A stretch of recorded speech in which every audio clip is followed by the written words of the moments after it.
Karena manusia itu nggak diciptakan untuk rebahan doang. Iya. Ya kan nggak sih? Kita waktu COVID-19 kita rebahan doang nggak ngapa-ngapain. Itu gue nambah berat badan, men. Berantem sih gue. Serius.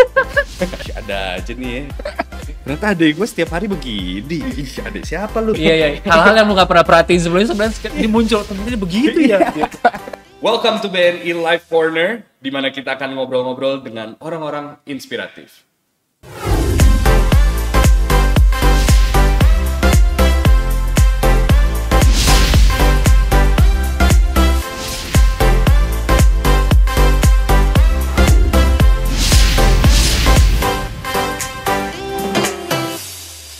Masih bersama gue, Iyas Lawrence, di acara ini. Dan hari ini kita kedatangan seseorang yang memang sangat, informatif di sosial media, di berbagai macam media juga, audio, video, tulisan juga.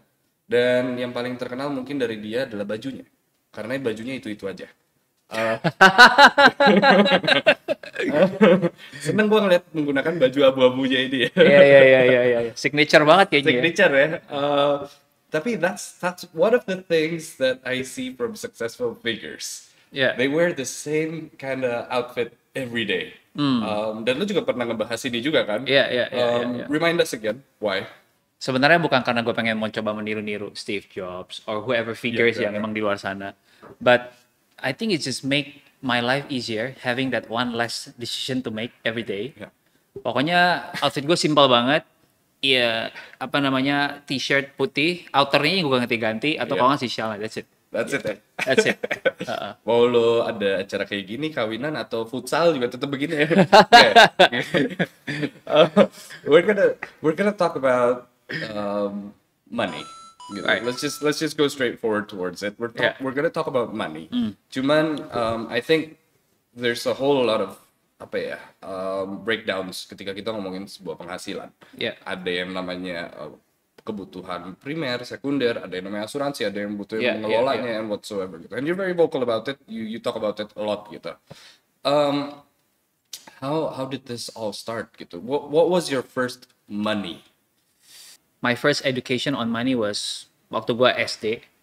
Jadi actually gue dari SD, SMP itu gue secara nggak langsung tuh harus juara kelas. Yeah. Supaya gue dapat beasiswa, supaya gue bisa ngebantu meringankan beban orang tua gue. Padahal orang tua nggak susah-susah amat kan? Actually lumayan. Oke. Karena kita merantau dari Sumatera ke Jakarta with zero basically, dan kita ngerantau pakai perahu, kapal. Itu bahkan nggak pesawat gitu. Yeah. Right. So, tapi gue nggak mau get too emotional on that. Menurut gue, it's a phase yang banyak orang lalui, bukan cuma gue doang. Jadi first education di situ, and then the next education adalah ketika gue ngebaca buku Liguina Hananto. Your job is not your... bukan, itu Reni Suardono. Itu Reni Suardono.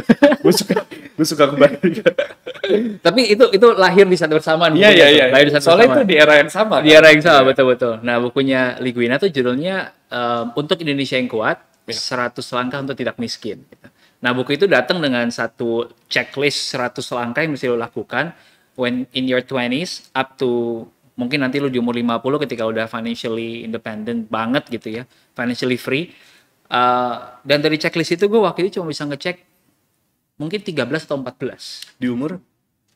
Early 20s. Gue inget 23 atau... Which was good. Menurut gue. Tapi gue juga jadi reminder bahwa dude masih ada 70 sekian lagi bro yang masih gue belum kerjain gitu kan. Nah, jadi itu sih. Okay. Gue kira kalau ngomongin money atau uang gitu, there's a lot of phase in life where you get your first money. Well, kalau kita balik lagi tadi, where you learn about money, gitu, mengetahui apa itu sebenarnya uang, kemudian mendapatkan uang itu, kemudian punya strategi pribadi atau planning, nih uangnya harus diapain gitu. I think menurut gue pribadi, it's divided into those stages gitu. Menurut lo ada berapa stage kalau untuk soal keuangan? Gue senang pakai ilustrasi ember sih, Okay. Karena gue nggak tahu teman-teman yang dengerin mungkin seberapa fasih soal keuangan. Phase yang paling pertama menurut gue adalah gimana supaya ember kita nih, bayangin lu punya ember isinya duit. Yang pertama adalah make sure supaya ember lu nggak bocor ke hal-hal yang nggak perlu. Okay. Jangan sampai lu ada bocor-bocor halus yang kecil yang lu nggak nyadar, tahu-tahu loh duit gua kemana ya? Baru tanggal segini. Gitu. Nah, karena kalau lu belum beresin itu, lu susah untuk masuk ke fase berikutnya. You will always have, lu nggak pernah merasa cukup gitu. Selalu duit lu habis gitu. Jadi phase pertama itu, and then phase kedua menurut gua adalah setelah lu bisa tahu, pos-pos mana nih yang nggak penting nih yang bikin gua bocor, lu bisa tambal atau lu bisa kurangin, lu jadi punya sisa kan. Ember lu jadi nggak kosong, ember lu jadi ada genangan air sedikit nih, genangan duit sedikit. Then you can start talking about investing, you can start talking about nabung, gitu. And then the next phase menurut gua adalah gimana supaya ember lo itu nggak cuma satu. Ember lu itu bisa beberapa sumber income. Kemudian kalau bisa ember lu itu ukurannya nggak segitu-segitu aja. Lu memperbesar kapasitas diri, jadi ember lu yang tadinya 1 liter jadi 1 galon gitu kan. So that's how I make it simple sih. And this is very interesting and fascinating because I think dari obrolan yang kemarin juga, di ekspektasi gue adalah gimana caranya duit ini dari 1 juta misalnya jadi 10 juta gitu. But the idea is not that. The idea bagaimana cara dari 10 juta menjadi 100 juta. You know what I mean? It's the bigger portion. It's not about the little portion. Nah, cara mendapatkan itu adalah banyak pekerjaan gitu dari kemarin, including you. You do a lot of stuff gitu. Mungkin dulu di masa-masa struggling lo melakukan 9 pekerjaan berbeda gitu ya kan. But at this point udah ada berapa ember yang lo punya berarti? Wow. Minimum 3. Minimum 3? Iya. Kenapa gue bisa bilang gitu? Karena gue ada beberapa perusahaan. Ada 2 perusahaan yang ngebantu banget. Disitulah menjadi sumber inflow cash gue. Yang kemudian ketiga adalah ya dari melakukan hal ini gitu. Doing stuff on social media. Itu ada ember pisah ya buat lo pribadi buat berarti. Gue pribadi. Jadi despite perusahaan. Betul. Jadi ketika gue jadi speaking engagement, itu masuknya tuh ke rekening yang berbeda gitu. Karena gue pengen tahu which one of this ember nih yang paling mau tumpah nih yang mana gitu kan. Jadi gue bisa pakai dengan baik dan gue tahu gue bisa fokus resources gue kemana. Oh kalau ternyata yang ini yang paling menghasilkan, well then I should double down on this. I should invest more time on this gitu. Now dengan adanya pemikiran seperti itu, you know, you don't want ember lo overflowing atau cepat habis gitu. You want to plan it atau mau lo atur dengan baik gitu. So pengertian financial planning dari Ruby gimana nih berarti? Financial planning menurut gue sesimpel dengan lo punya tujuan yang clear. Gue mundur sedikit kali ya. Mungkin financial planning itu buat gue kembali ke satu kalimat ini. Menyadari bahwa apapun yang kita hasilkan hari ini, itu ada titipan dari diri kita sendiri di masa depan. Di saat-saat yang kita nggak pernah duga, kayak tiba-tiba COVID-19.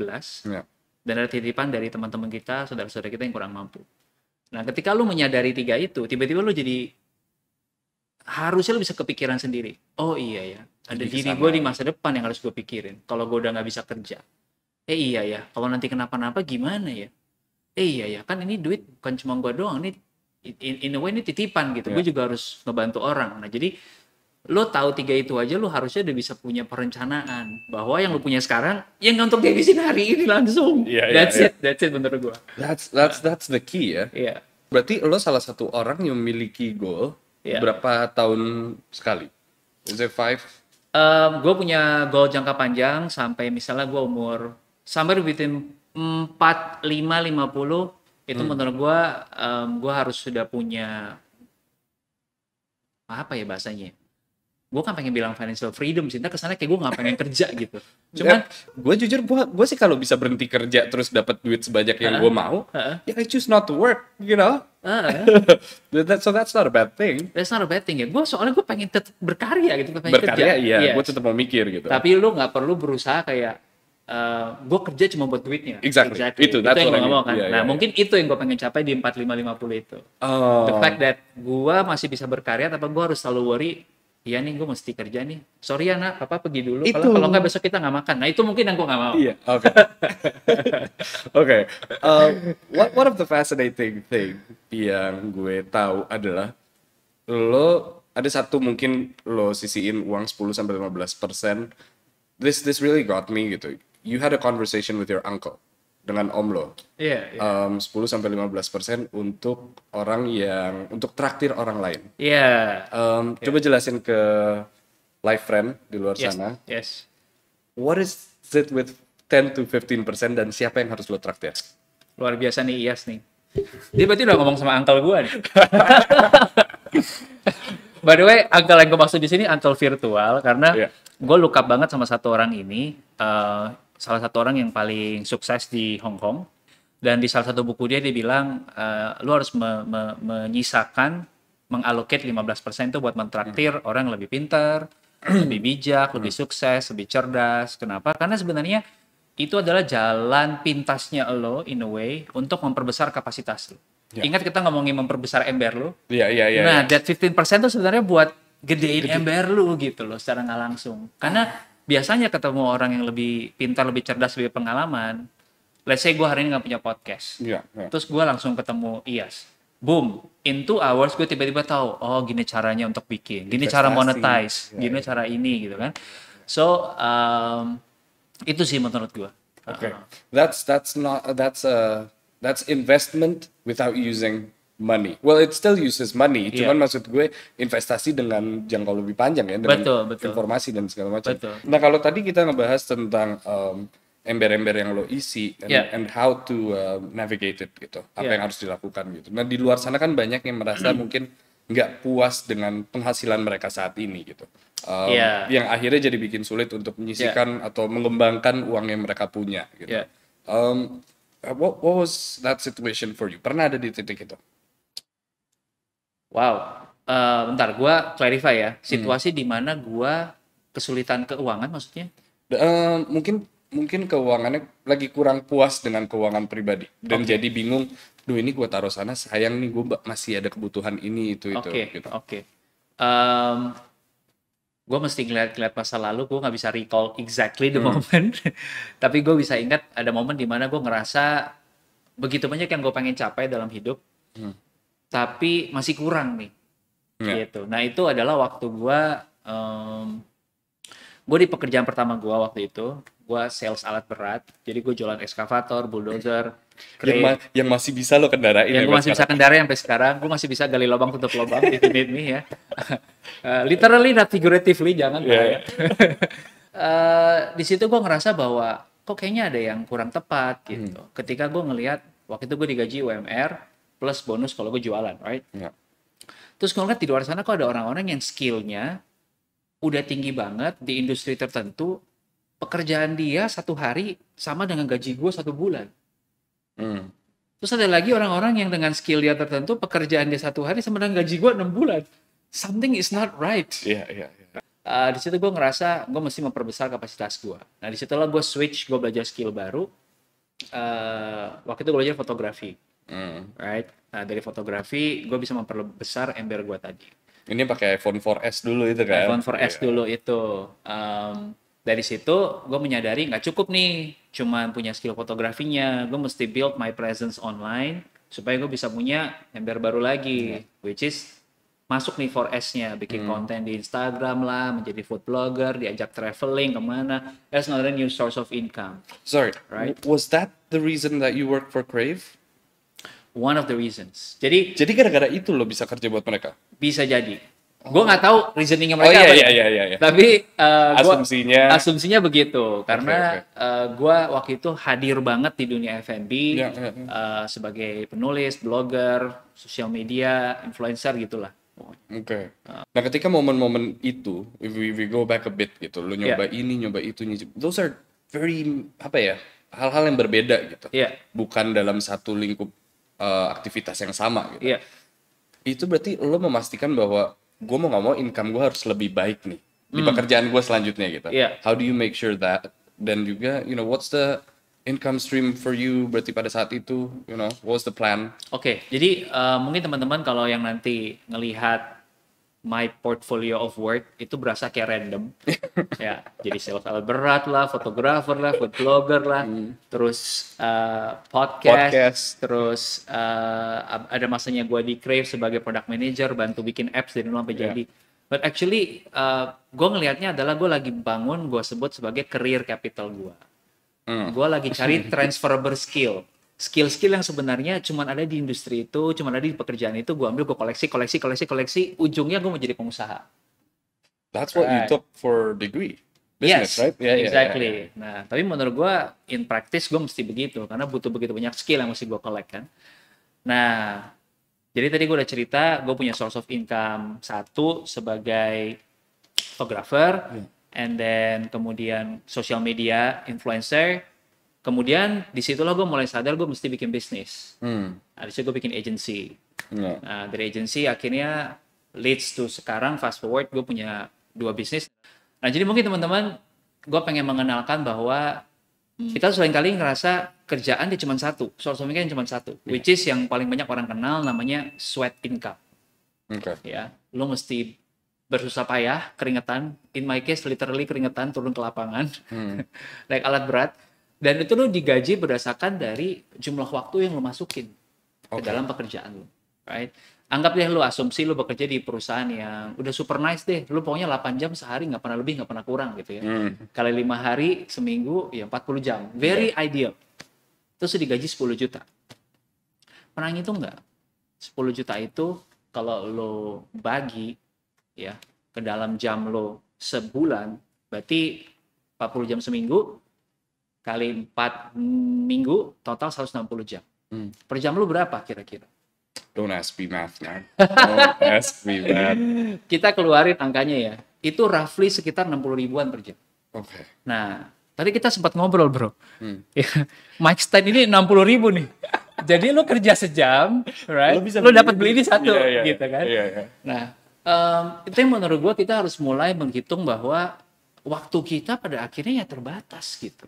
Lo mau nambah berapa banyak jam lagi dalam sebulan bekerja? Trade-off-nya apa? Kalau nanti lo udah punya keluarga, kan lo nggak bisa makin nambah jam. Sweat income tuh terbatas menurut gue. Unless lo bener-bener fokus naikin terus karir lo. Tapi kalau lo naikin karir lo, that's still a sweat. Still a sweat. Oke. Kenapa? Karena responsibility lo tambah. Iya. Gitu. Jamnya masih sama. You're just increasing your responsibility. Exactly. Dan lu bisa jadi bahkan even more stressful karena lu mesti take on so many more things on your shoulder gitu. Nah, jadi itu yang pertama menurut gue yang kita perlu coba untuk cari alternatifnya. Apalagi untuk mencapai posisi-posisi puncak di perusahaan. Hampir semua perusahaan kan bentuknya piramid ya.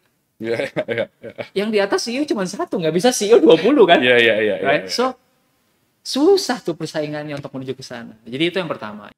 Yang kedua yang sebenarnya gue suka banget, namanya itu profit income.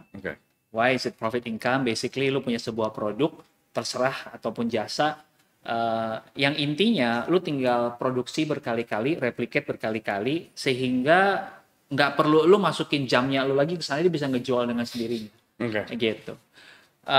Produk yang mudah di scale menurut gue adalah produk-produk yang digital. Misalnya, Iyas is very good with podcasting. Tiba-tiba dia pulang, gue bikin ebook tentang podcast. How to start podcast one-on-one, gitu kan. Lu tulis 50 halaman, terus jual 50.000 deh. You only create that product once, and then your audience mungkin ada berapa puluh ribu. Tinggal lu kaliin sama 50.000-nya, berapa banyak yang beli. This is the reason why I love my job. I get to learn this kind of stuff every day. Keep going. Sorry, gue potong lagi. Ini gue beneran kayak netizen yang bertanya ya. Mumpung gratis ya kan? Berarti with tadi apa profit income? If we look at the pandemic from 2020 misalnya, kalau sweat income itu pekerjaan tetap mereka, profit income itu bisa dibilang mereka jualan kopi di rumah atau enggak? Karena itu mereka harus bikin setiap hari.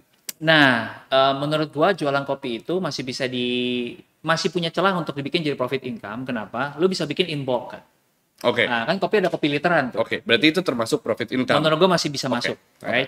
Masih bisa masuk. Kemudian lu juga punya opsi, kalau gua saranin sih kalau bisa bukan produk yang seperti full. Karena shelf life-nya pendek kan. Kalau lu bikin in bulk pun, kalau lu tahan seminggu tuh habis itu rusak. Nanti jadi banyak isu. Carilah produk-produk yang everlasting, repeat order. Contohnya apa? Skincare. Bulan ini habis, bulan depan beli lagi gitu kan. Dan yang produksi bukan lo bisa cari third party yang bisa memproduksi. You make it once, they replicate, dan exactly. jadilah profit income. Atau kalau misalkan lo nggak mau ngambil risk yang sebesar itu, banyak kok orang yang mau menerima reseller, banyak orang yang mau menerima dropship, gitu. Nah, jadi itu opsi yang bisa banget dipakai. Gue punya teman-teman yang menjadi reseller bakmi frozen. Jadi dia nggak bikin bakminya, dia cuman menjadi hub, punya freezer di rumah dia, nampung bakmi brand tertentu, terus dia WA-in ke teman-temannya dia semua, family dia semua, hari ini udah restock ya bakmi frozennya ya, siapa yang mau gue bisa kirim gitu kan. Itu aja sebulan dia nggak cuman modal nge-WA-in bakminya orang lain yang bikin 3 to 5 million. Yeah, now that's profit income. That's profit income. Oke. Gitu. Oke. Step ketiga? Nah, mungkin salah satu yang beken di anak-anak millennials, tapi secara mereka nggak nyadar. Namanya adalah interest income. Oke. Right? Interest income ini maksudnya apa, Rob? Apakah gua menjadi rentenir? Kayak di zaman dulu gitu ya. Sebenarnya nggak juga. Interest income itu basically lu dapat income dari bunga. Oke, sekarang gini. Lo nabung ya, lo dapat bunga. Sebenarnya lo juga minjemin duit ke bank. Kenapa? Duit lo ditaruh di bank, habis itu bank ngapain? Dia ambil, pinjemin lagi orang kan? Bedanya adalah dia kasih lo 3% per tahun karena lo tabungan biasa, orang yang dipinjemin dikasih 8%. Jadi dia ada cuan 5% di tengah-tengah nih. Right? Nah, banknya dapat interest income dari minjemin ke orang, lo dapat interest income dari minjemin duit lo ke bank. Nah, that's interest income. Gitu. Yang sering kita nggak nyadar. Cuman kalau kita taruh di rekening biasa aja, 3% per tahun, 2% per tahun, itu kalah sama inflasi. Yes. Gone. Basically ya flatten out lah, karena harga barang-barang ikut naik gitu. Makanya lo perlu cari source of interest income yang lain. Yang sekarang lagi rame ada P2P. It's basically peer-to-peer lending. Ini kayak menjembatani orang yang butuh duit dan orang yang punya duit langsung connect via aplikasi. Nah, itu ada possibility lu bisa dapat return di atas 10%. Nah, itu menurut gua. Sama, lu juga nggak perlu kerja lebih. Gitu. Iya, karena lu minjemin duit doang. Lu minjemin duit aja, gitu, right? Gitu. Jadi menurut gua itu nomor 3 yang sebenarnya kita bisa lakukan. Interest income. Kemudian ada lagi yang namanya dividend income. Hopefully lo belum bosan ya, Yas. No, this is so fascinating. Gue mau minta soft copy-nya. Dia langsung mikir ya, gue besok mau nambah income apa ya? Berarti gue bisa. Gue dari tadi kayak, ini gue udah checklist, sweat udah, profit udah. Dividend income itu in a nutshell itu penghasilan lo dapatkan dari dividen atau bagi hasil karena lo memiliki porsi saham di sebuah perusahaan. Right? Dan ini nggak berarti harus perusahaan yang terbuka, ini opsinya ada 2. Teman-teman bisa ngambil perusahaan yang available di IHSG gitu ya, di IDX. Ada 600 perusahaan yang lo bisa invest secara terbuka. Ada lagi private companies. Pribadi punya teman gitu ya. Jangan terlalu overthink ya, private company sebelah saya kayak, wah banget gitu ya. No. Ini perusahaan bakmi yang tadi yang teman lo punya. Lo bisa masukin, bro, lo butuh duit berapa buat jalan di tiap tahun? 1 M. Oke. Gue chip in 200 juta, jadi gue dapat 20% dari ownership ya. Nanti setiap tahun cuannya berapa? Bagi 20%-nya ke gue karena gue sebagai part of owner. Nah, jadi itu juga sebenarnya menurut gue caranya kita untuk mendapatkan additional income lagi gitu. Nah, tapi gue pengen mengangkat satu hal yang menurut gue jarang dilihat, which is memiliki dividen di perusahaan publik. Karena perusahaan private, lo susah nyarinya, belum tentu dia butuh duit lo. Terus lo gimana mantaunya, gimana kontrolnya gitu kan? Because you're not there, it's not your business. Exactly, gitu. Nah, kalau di perusahaan publik, mereka kan mengeluarkan laporan keuangannya setiap 3 bulan. Sehingga lo bisa nge-review dari situ. Dan di-audit juga. Nah, terus kalau lo buka Bursa Efek, itu ada list namanya list 20 atau 30 perusahaan yang high dividend. Jadi yield-nya tuh sekian persen cukup tinggi setiap tahun. Jadi kalau lo nggak mau ribet, ya lo bisa cari list dari itu. Tapi resikonya tinggi. Tergantung. Makanya ini ada PR tambahan. Tapi emang cukup panjang untuk memahami itu. Tapi nggak susah. It takes you maybe 5 sampai 10 jam untuk menggali lebih dalam. Lu intinya mencari tahu gimana cara ngebaca laporan keuangan, menghitung apakah perusahaan ini sehat apa enggak. Kalau lu bisa ngelakuin itu dengan baik, menurut gua resikonya relatif turun banget. Oke. Gitu. Iya. Fifth, rental income. Rental income ini nih sebenarnya favoritnya bokap nyokap kita. Oke. Kalau zaman dulu kan bonyok kita kan kalau punya duit beliin properti. Oh iya. Iya kan? Iya. Kayaknya dulu tuh kayak wah banget. Terus kalau properti itu ada urutannya nih, Yas. Ini kalau bokap gue, kita beli rumah. Habis beli rumah satu lagi buat anak yang anaknya ada berapa dibeliin rumah segitu gitu kan. Nah, setelah itu udah punya rumah tambahan, yang rumah kedua lu mesti punya ruko buat lu usaha. Ya kan, jadi lu nggak perlu nyewa lagi sama orang lain gitu. Ini kalau udah punya ruko, nanti nih udah yang level high banget nih, rata-rata pengusaha beli hotel. Right? Nah, jadi ini sebenarnya turunan dari generasi ke generasi, tapi menurut gue masih relatable. Gue sendiri juga punya rental income ini. So dalam bentuk properti. Atau hotel? Mau lu punya hotel? Nanti kita bangun bersama. Hotel kamarnya cuma 2. Sebenarnya hotel itu bisa digantikan sekarang dengan Airbnb, Yas. Oh, that's right. Menyewakan salah satu properti lu misalnya ya. Exactly. Kalau lu sekarang punya rumah di tempat wisata, di Bali atau di mana, lu bisa sewain. Bahkan rumah lu sendiri di Jakarta atau di mana pun bisa lu sewain kalau lu mau kan. Nah, gue juga punya itu. Ada beberapa apartemen yang memang gua beli di awal-awal. Biasanya kalau lu beli di harga dia sebelum rilis ke publik, you get the best price. Gitu. Dan lu bisa minta diskon, lu bisa minta apa gitu. Nah, itu yang sekarang gue sewakan. Setiap tahun itu bisa memberikan gue yield return antara 8-9% dari investment gue yang gue masukin ke itu. Yang dari awal lo beli. Dari awal gue beli itu. Nah, jadi menurut gue ini kalau kita kaliin ke 2, 3, 4, 5 properti ini bisa jadi bagus banget gitu. Salah satu alternatif yang bisa kita lakukan.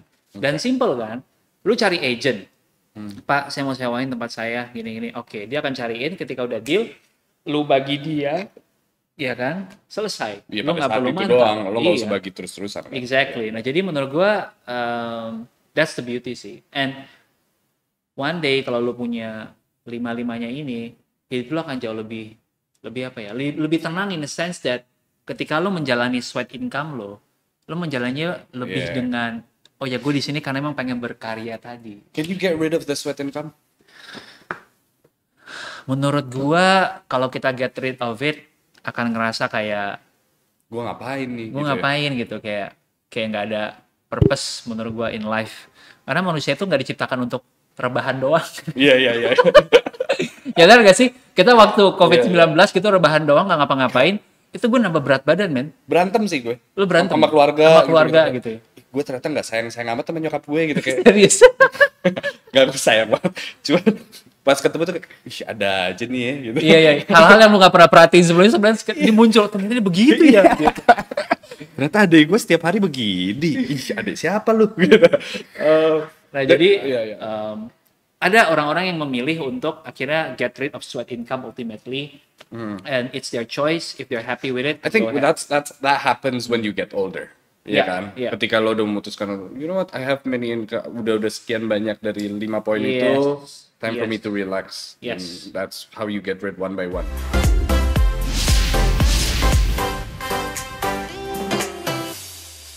Lo udah sakit, ya kan? Mesti bayar sakit lo, terus penghasilan lo terganggu. Iya. Wah, imagine the kind of mental pressure yang lo harus alami di saat itu. Jadi menurut gua, that's how important insurance. Yang memang kita biasanya nggak akan sadar sampai momen itu hadir.